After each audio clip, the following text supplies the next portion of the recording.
Lakini kipengele ambacho kingine, na tumekiwa kwenye peji zetu za East Africa TV na East Africa Radio, ni kipengele ambacho kinataja sababu za mchezo kuahirishwa. Yeah. Si ndio? Nikisoma kwa uchache ni kwamba kwa mujibu sasa wa taarifa inayosambaa mtandaoni inayoeleza barua ya majibu kutoka kwenye bodi ya ligi kwenda kwa klabu ya Yanga, sababu imefafanua baadhi ya mambo ambayo ilisababisha mchezo ule ukaahirishwa. Hii sio taarifa rasmi. Young Africans hawajatoa, lakini bodi ya ligi pia hawajatoa. Lakini hivi ndio vitu ambavyo vipo mitandaoni na tunaishi navyo na havijaja kwa bahati mbaya. Miongoni mwa sababu ambazo zinatajwa, kutokana na umuhimu na unyeti wa taarifa zilizopokelewa, zingine zilitishia usalama, vitisho, tuhuma za rushwa ambazo zinachukuliwa kwa umuhimu na upekee kwenye soka. Kamati iliona umuhimu wa kuahirisha mechi ili kuepuka changamoto za kiusalama kabla hazijatokea, kabla au baada ya mechi, ili kujipa muda pengine kuhusisha vyombo vya kitaifa vya uchunguzi. Taarifa hiyo ilielezea kwenye sababu za mchezo kuahirishwa.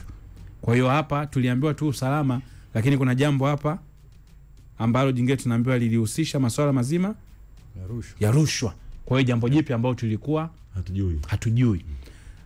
Wakanda, sogea mara moja kwa mchungaji hapa na Elbow. Kwanza nimeona kama kuna contradiction kwenye hii taarifa, sio taarifa rasmi, lakini namna ambavyo inapokelewa. Labda mimi ndo sielewi vizuri. Yes. Tunaambiwa hii ni nani ambayo Young Africans wamejibiwa. Si ndio? Yeah. Kwa tetesi zilivyo. Yes. Huu ni ufafanuzi ambao Young Africans walikuwa wanapewa kwa nini mechi iliahirishwa. Ndio. Lakini sio majibu ya uchunguzi. Yaani hatujapewa majibu ya uchunguzi. Au ni mimi ndo, kwa sababu naona watu wengi wanahoji kwamba mbona mtuambii hiyo rushwa ilitokana na nini?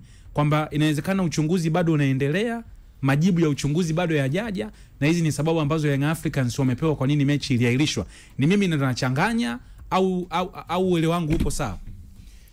Yeah, uko sawa. Kwa wewe kuchanganya vitu na kila mtu inamchanganya. Kwa sababu hata kimajibu pia inawezekana sio hata majibu rasmi kwa vile vilivyodaiwa na Young Africans, lakini pia kwa jinsi ambavyo jambo hili lina pande, inawezekana ziko 4, kwa maana ya wawili waliotakiwa kucheza, kwa maana timu mwenyeji Young Africans na mgeni wake Simba Sports Club, pamoja na bodi ya ligi, lakini bodi ya ligi ipo chini ya mamlaka ya mpira wa miguu ambayo ni TFF.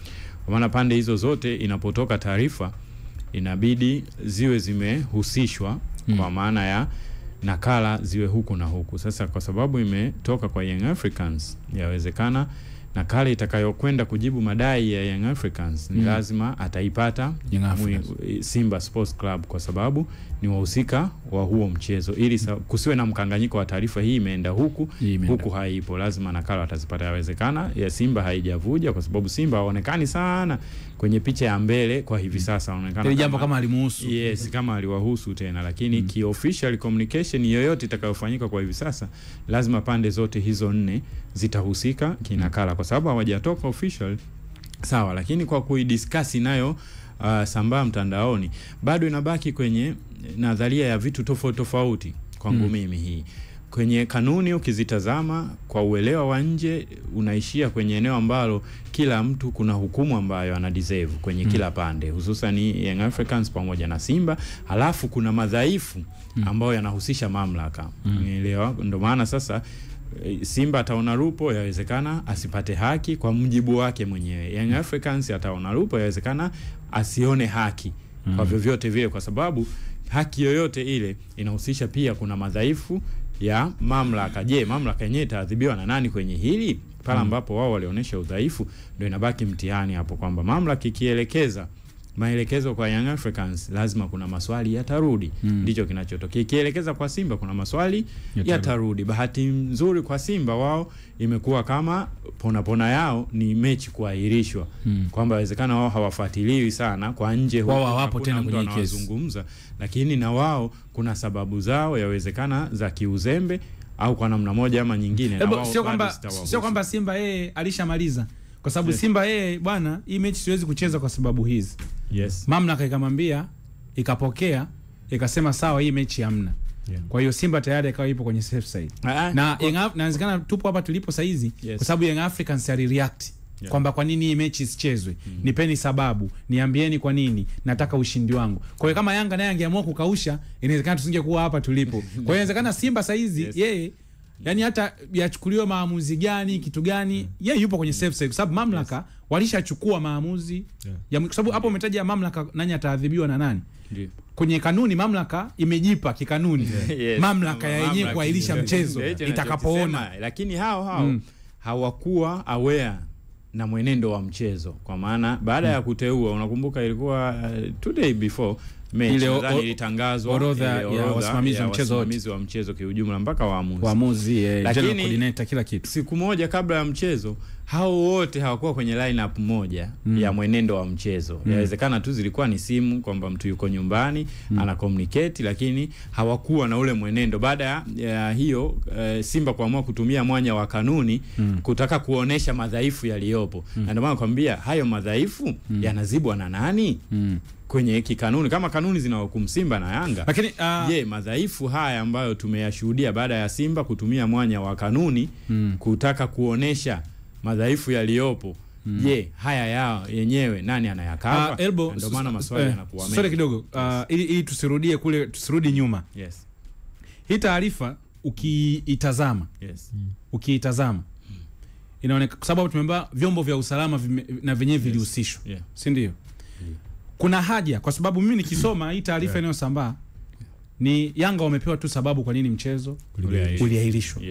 Lakini vyombo vya usalama vilihusishwa na kuambiwa kwamba hakuna uhalali wa madai yao kwa sababu mchezo haupo. Yani hawezi kudai chochote kuhusiana na huo mchezo kwa sababu uliahirishwa, na sababu sasa ndo za kuahirishwa zinapo. Sasa kama mamlaka za kiusalama zilihusishwa, hakuna haja tukajipa muda tukasubiri watu wa usalama wakaja na majibu. Kama kuna swala la rushwa, TAKUKURU maana yake watakuja kutuambia tutakuwa wamehusishwa kwamba bwana pale kulikuwa hamna rushwa.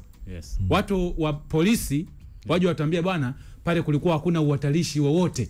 So tusubiri hizi mamlaka zije na majibu ndio sisi tuanze kuwapopoa bodi ya ligi. What if TAKUKURU wakasema tumeruka na fulani na fulani walikuwa wana rushwa. Polisi wakasema pale kuna watu walikuwa wana visu, walikuwa na mapanga, walikuwa na nini. Sio kwamba tusubiri taarifa ya hivi vyombo ambavyo tunaambiwa tumetaja tu polisi kutokana na vitu ambavyo vimetajwa vurugu, tumetaja TAKUKURU kwa sababu imetajwa rushwa. Hatuna haja ya kujipa hiyo room ya kusubiri hivi vyombo vitakuja na majibu. Ni nafasi ipo. Na ndio kitu ambacho pengine mimi simalizi sana maneno ni kwa sababu kama kuna mamlaka za nje ya mpira zimehusishwa ambazo moja kwa moja zinahusika na usalama wa kinchi pamoja na raia mmoja, lakini mwenendo wa matukio. Na ndio maana kuelekea mechi Saka Jumanne Mlilo RPC wa kanda maalum ya Dar es Salaam alieleza namna ambavyo tahadhari ya walivyojipanga. Manake moja kwa moja na wao eneo la usalama wanayo mamlaka kusema kwa huu mwenendo tunaomba ili tukio, manake ni tukio ambalo mnaliombea kibali cha kufanya ili mpate ulinzi na usimamizi. Manake mliowaomba kibali kuna uwezekano mkubwa kwa mwenendo wa jambo wakaambia ahirisheni jambo hili. Kwa hiyo sasa hawezi kumwambia kila mtu, watamwambia mamlaka kwamba kwa mwenendo ahirisheni hili. Inawezekana hiyo taarifa TFF wasije nayo mbele kuitoa wazi kwa sababu ya siri za ufanyaji kazi za kimamlaka. Inawezekana wakakaa nao, ni sehemu ya uchunguzi, ni sehemu ya ushahidi. Watakwenda hivyo kwa TAKUKURU kwamba TAKUKURU yawezekana asiwe moja kwa moja kwenye involvement, manake TAKUKURU wapo eneo ambalo wao wanaona kuna harufu ya rushwa, alafu kuna ile ambayo nyie baada ya kuona kuna mazingira hayo mnawaambia TAKUKURU hebu wekeni mkono hapa, tunaona kuna dalili hizi. Inawezekana zote pande mbili zilifanyika kwamba wao TAKUKURU walikuwa na jicho lao kwa sababu ni mchezo mkubwa, lakini pia inawezekana upo upande wa kwamba kuna hizi dalili, hebu wekeni mkono wenu TAKUKURU tuone. Sasa ufanyaji kazi wa TAKUKURU wote tunafahamu ni jambo ambalo sio tu la kukurupuka, sio tu la kuamka, ni process ya mdogo mdogo, hatua tu hatua, nani anahusika, involve sometimes hata kukamatwa mtu ila kuhojiwa, kupewa uhuru wako wa kujieleza, inahusisha third party, watuhumiwa pengine, wahusika wa moja kwa moja, lakini mpaka anakuja taarifa ya TAKUKURU kutoka, huwa ni jambo la kujiridhisha sana. Na ndio maana mara nyingi hata hizo ripoti za TAKUKURU zinatoka monthly, yani watatoa mwezi mmoja kila baada ya mwezi, kwa sababu zinahusisha hapa katikati michakato mirefu sana. Tunao wajibu wa kusubiri kama mamlaka ziliomba usaidizi kutoka kwenye third party hizo ambazo ni zinadili na usalama wa moja kwa moja pamoja na uchunguzi wa masuala kama ya rushwa. Tunao huo wajibu, lakini tuliambiwa kupitia taarifa ya kwanza ya TFF kwamba tunasubiri ripoti kutoka maeneo tofauti ya uchunguzi wa jambo hili. TFF ya pamoja na bodi ya ligi hawajarudi kusema ni muda gani. Mimi nadhani kuna jambo moja ambalo linatatiza sana Ibra. Mamlaka zinakuwa zinaogopa mambo muda mwingine. Ni bahati mbaya sana. Lakini taarifa za mwendelezo huwa zinaondoa sitomfahamu, hususan kwa mamlaka kama TFF, bodi ya ligi ambazo zinategemewa na nchi nzima. Kwa maana yawezekana baada ya masaa 72 siku 3 mkatoa taarifa ya mwenendo, hatua nyingine baada ya wiki siku kadhaa mkatoa mwenendo wa jambo linavyokwenda, kwa sababu ya uhitaji wa jambo lenyewe na demand. Ila hii mbinu pengine ya kulipoza jambo kwamba kila mtu yupo kimya, hasemi chochote, mnalipoza, labda mbinu ya kulipoza jambo sometimes inaleta fukuto kubwa na sitofahamu, hususan kwa hawa third ambao walaji wa mpira wa miguu si wote ni wahusika wa moja kwa moja. Wengi wao ni wale ambao wananusa tu kila anachokisikia, kila anachookota mtandaoni anakwenda nacho, ndio fukuto hilo linakuja kutokea. Inawezekana wana communicate inside na hizi party zote zinazohusika 4 nilizozitaja mwanzo, lakini haitoshi tu, kwa sababu walaji walio wengi zaidi ni wale ambao hawapati taarifa za moja kwa moja, na ndio wanaotengeneza hilo fukuto na shinikizo, kwa sababu kila mtu atafanya interview, ataongea hivi, ataeleza utaalamu wake wa kanuni, ataeleza ufahamu wake by experience, kwa kuona, kwa kwenda uwanjani. Mwisho wa siku sasa inaleta sintofahamu ambayo si nzuri. Kwangu mimi, kwa mamlaka na shauri, kama kuna hatua zinakuwa zinafikiwa hatua kwa hatua, yawezekana ukazitolea ufafanuzi. Lakini polisi walinasema kama linaendelea na uchunguzi wa pande 3 zinazohusika kwenye tukio, inawezekana wakasema wameshapata ushahidi wa upande wa kwanza, hatua inayofuata ni ushahidi wa upande wa pili, ili kuweka mambo sawa na kuondoa ule fukuto, na inawezekana ikaleta hali mbaya zaidi. Kwa sababu ndio hivyo, ni jambo lenye taratibu. Swala la rushwa hakuna mtu ambaye alikuwa anajua, na inawezekana pia likawa limeshtua.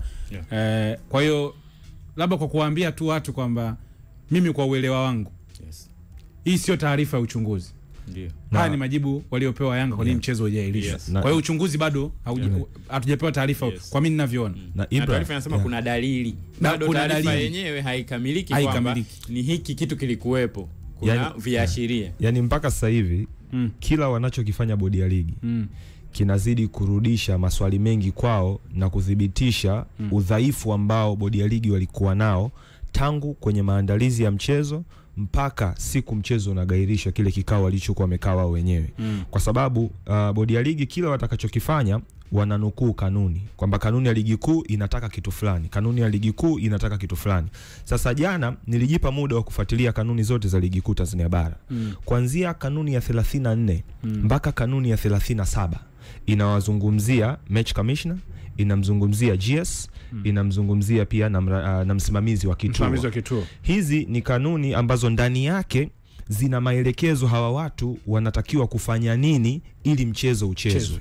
Hawa wote wanatakiwa kuwepo kwenye eneo la tukio kabla ya mechi, wakati wa mechi na baada ya mechi, na kufacilitate kila kinachohusishwa na mchezo husika. Sasa narudi kwenye barua ya ligi kuu kuelekea kwa klabu ya Young Africans, nikinukuu mstari mmoja unaosema kwamba Simba Sports Club haikupaswa kuwataarifu yoyote yule kama wataenda uwanja wa Benjamin Mkapa kufanya mazoezi.